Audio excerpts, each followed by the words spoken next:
Innal hamdalillah nahmaduhu wa nasta'inuhu wa na'udzu billahi min shururi anfusina wa min sayyiati a'malina may yahdihillahu fala mudhillalah wa may yudlil fala hadiyalah. Asyhadu an la ilaha illallah wahdahu la syarikalah wa asyhadu anna Muhammadan abduhu wa rasuluh. Allahumma shalli ala Muhammad wa ala ali Muhammad kama shallaita ala Ibrahim wa ali Ibrahim wa barik ala Muhammad wa ali Muhammad kama barakta ala Ibrahim wa ali Ibrahim innaka Hamidum Majid. Ayyuhal hadirun al-kiram ittaqullah. Wa qala ta'ala fi kitabil karim a'udzu billahi minasyaitonir rajim. Ya ayyuhalladzina amanu taqullaha haqqa tuqatih wa la tamutunna illa wa antum muslimun.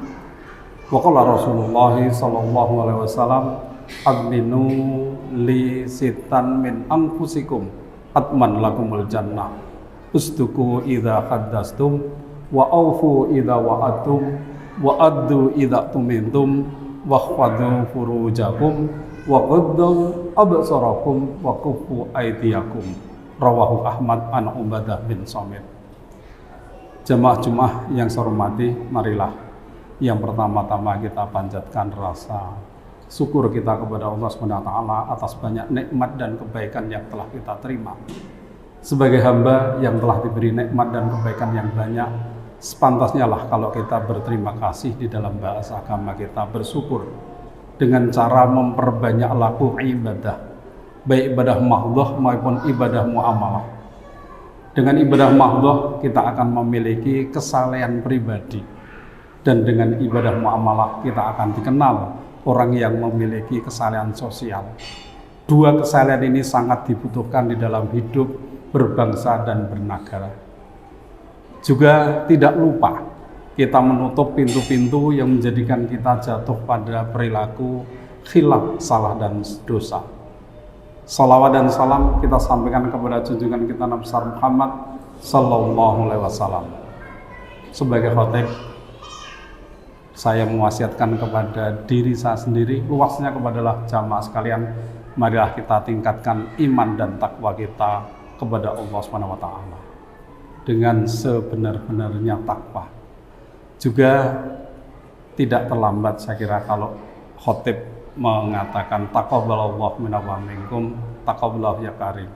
Semoga amal kita di bulan Ramadan makbul, diterima oleh Allah Subhanahu wa ta'ala. Jamaah sekalian, ada 3 hal menurut saya yang menjadikan kita hidup itu tidak tentram.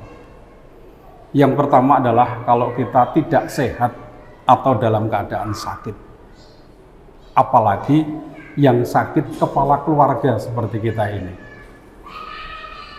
Yang kedua, kita tidak akan tentram bahagia kalau kita itu kurang rezeki. Di dalam Al-Quran masalah rezeki itu memang banyak sekali disampaikan, kurang lebih ada 62 tempat di dalam Al-Quran. Ini menunjukkan pentingnya rezeki. Kemudian yang ketiga, yang menjadikan kita tidak tentram adalah kalau rumah tangga itu tidak rukun dan harmonis. Ketiga-tiganya ini mungkin ada jamaah yang mengalami atau pernah kita mengalami. Maka marilah kita lihat yang pertama, kita akan tentram bahagia kalau kita adalah sehat. Untuk sehat, yang pertama adalah dimulai dari bangun tidur. Ketika bangun tidur, maka kita bersyukur kepada Allah dihidupkan kembali dengan kita membaca Alhamdulillahilladzi ahyana ba'da ma amatana wa ilaihin nusur. Kemudian masih di atas tempat tidur ini, maka kita disarankan oleh alumni dokter-dokter dari Gajah Mada, yaitu menjulurkan lidah atau melet sebanyak 10 kali, baik ke depan maupun ke kiri dan ke kanan. Untuk apa? Juluran lidah kita, eletan kita itu ada hubungannya dengan otak besar. Sehingga kita dengan memberikan juluran lidah itu, kita jauh dari penyakit Alzheimer atau lupa ingatan. Ini diantaranya. Setelah itu, setelah menjulurkan lidah, kita kemudian turun dari tempat tidur menuju ke kamar mandi. Maka ahli kesehatan menyarankan yaitu jinjit selama 8 kali berturut-turut sambil memegang apa yang kita pegang. Dengan jinjit itu maka urat saraf dari kaki menuju ke kepala itu hidup semuanya, sehingga ketika kita mencengkeram di kamar mandi kita tidak akan kepleset karena ini. Jamaah sekalian, ya, setelah itu kemudian kita tidak lupa anjuran para ahli kedokteran, yaitu dengan cerdik. Singkatan dari cek kesehatan secara rutin, C-nya, E-nya enyahkan asap rokok, R-nya rutin berolahraga sekalipun jalan kaki, D-nya ada diet secara seimbang, dan diet yang paling ampuh adalah puasa sunnah.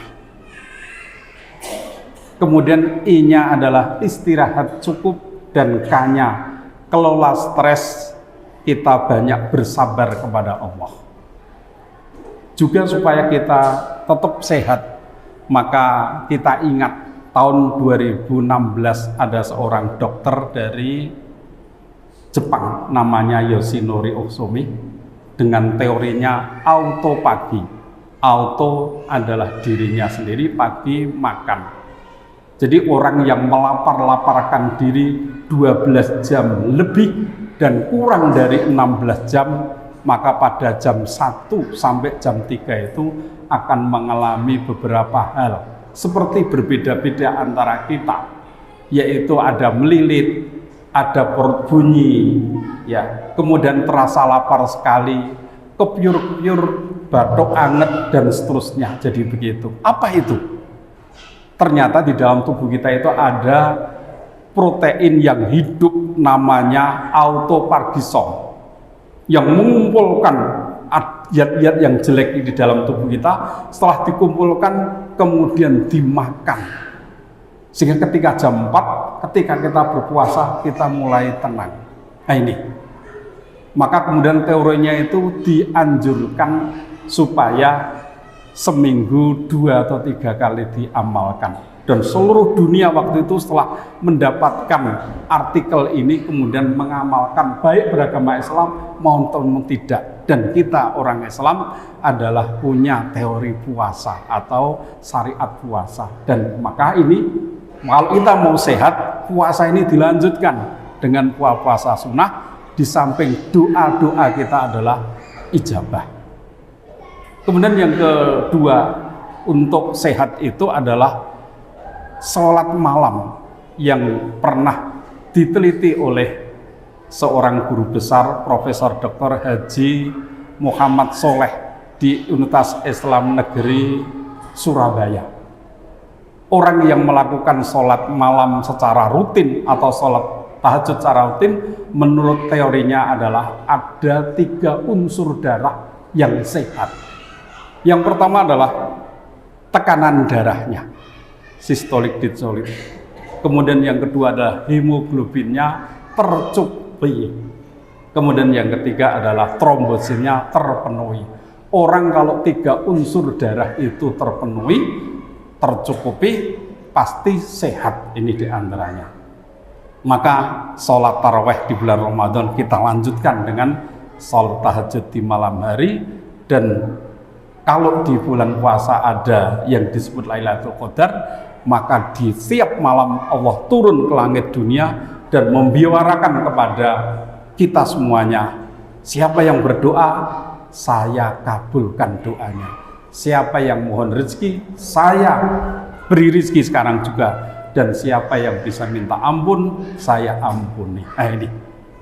Ya, dengan sholat tahajud kita juga doa-doanya akan dikabulkan.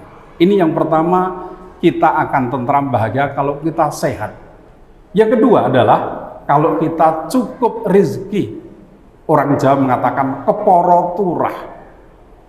Dengan cukup rezeki maka kita bisa berbuat banyak, termasuk menyempurnakan ajaran Islam yang kita peluk dan kita laksanakan. Ini diantaranya. Dengan cara apa? Dengan cara yang pertama adalah banyak istighfar. Orang yang beristighfar adalah orang yang hatinya bersih. Orang yang hatinya bersih, orang yang siap menerima anugerah Allah Subhanahu wa taala. Sehingga Rasul pernah menyatakan, man lazimal istighfaro ja'alallahu lahu min kulli dzikrin mahrajan wa min kulli hammin farajan wa razaqahu min haitsu la yahtasib. Barang siapa yang membiasakan beristighfar kepada Allah, maka Allah akan memberikan kekuatan untuk kita menghadapi masalah rezeki yang pelik dan sulit. Yang kedua akan diberi rezeki yang tidak disangka-sangka datangnya, dan yang ketiga akan diberi jalan keluar menyelesaikan malah rezeki itu. Kemudian yang ketiga, selalu berdoa kepada Allah, mohon rezeki. Doa yang pendek adalah diajarkan Rasul, Allahumma inni as'aluka ilman nafi'an wa rizqan thayyiban wa amalan mutaqabbalan. Ya Allah, sungguh aku mohon kepadamu ilmu yang bermanfaat, rezeki yang banyak, halalan thayyiban, dan amal yang engkau terima. Dan yang ketiga, jangan lupa suka memberi dan silaturahmi. Dan yang keempat adalah bekerja keras, diniati ibadah kepada Allah Subhanahu wa ta'ala. Kemudian yang ketiga, rumah tangga rukun kita akan tentram bahagia. Ditandai dengan apa? Antara anggota keluarga saling bersilaturahim, saling berkomunikasi dengan baik. Ya.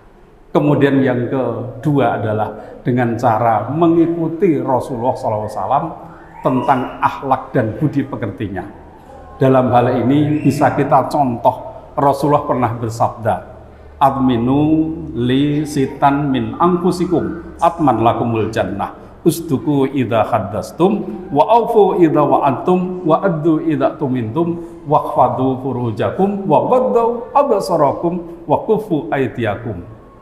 Rasulullah waktu itu bersabda, berkata kepada para sahabat, baik yang muda, tua, juga dewasa dan anak-anak, kamu semuanya saya akan jamin masuk surga kalau mengindahkan 6 perkara. Yang pertama adalah apabila berkata jujur. Yang kedua, apabila berjanji ditepati. Yang ketiga, apabila diberi amanah segera ditunaikan. Yang keempat, kita akan dijamin masuk surga oleh Rasulullah adalah wahfadhu furujakum, jagalah kehormatanmu, jagalah kemaluanmu. Yang keempat, tundukkanlah pandanganmu dari melihat hal-hal yang mendatangkan dosa dan maksiat. Dan yang keenam adalah hentikan lancang lisan atau tanganmu dari menyakiti hati orang lain. Dan yang keenam adalah jagalah kemaluanmu, jagalah kehormatanmu. Ini diantaranya. Kalau semua anggota keluarga mengindahkan sabda Rasulullah itu, semuanya akan bahagia. Dan kemudian ditambah lagi satu lagi, yaitu tawakal kepada Allah, pasrah kepada Allah.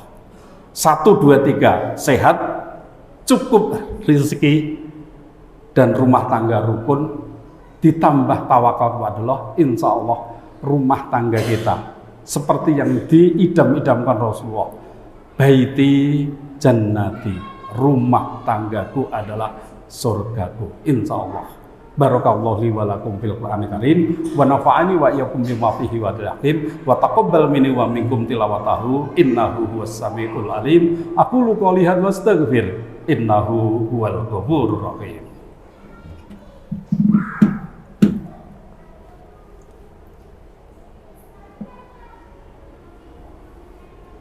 Innal hamdalillah Nahmaduhu wa nasta'inuhu wa na'udzu billahi min syururi anfusina wa min sayyiati a'malina may yahdihillahu fala mudhillalah wa may yudlil fala hadiyalah. Asyhadu an la ilaha illallah wahdahu la syarikalah wa asyhadu anna Muhammadan abduhu wa rasuluh. Allahumma shalli ala Muhammad wa ala alihi wa sahbihi ajma'in. Ayyuhal hadirunal kiram, ittaqullah. Jamaah sekalian, marilah kita akhiri khutbah yang kedua ini dengan berdoa kepada Allah Subhanahu wa taala. Semoga Allah mengabulkan doa dan permohonan kita semuanya. Amin amin ya rabbal alamin. Innallaha wa malaikatahu yusholluna 'alan nabi. Ya ayyuhalladzina amanu shallu 'alaihi wa sallimu taslima. Allahumma shalli 'ala Muhammad wa 'ala alihi wa sahbihi ajma'in warhamna ma'hum bi rahmatika ya arhamar rahimin. Allahumma ighfir lil muslimina wal muslimat wal mu'minina wal mu'minat al ahya'i minhu wal amwat innaka sami'un qaribun mujibud da'wat ya qadiyal hajat. Allahumma inni as'aluka ilman nafi'an wa rizqan thayyiban wa amalan mutaqabbalan.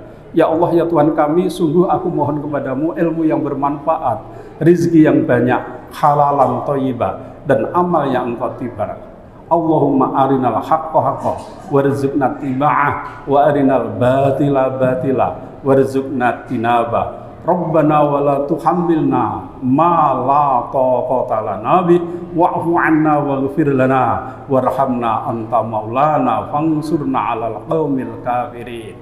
Rabbana atina fid dunya hasanah wa fil akhirati hasanah wa qina adzabannar. Subhana rabbika rabbil izzati amma yasifun wa salamun 'alal mursalin walhamdulillahi rabbil alamin.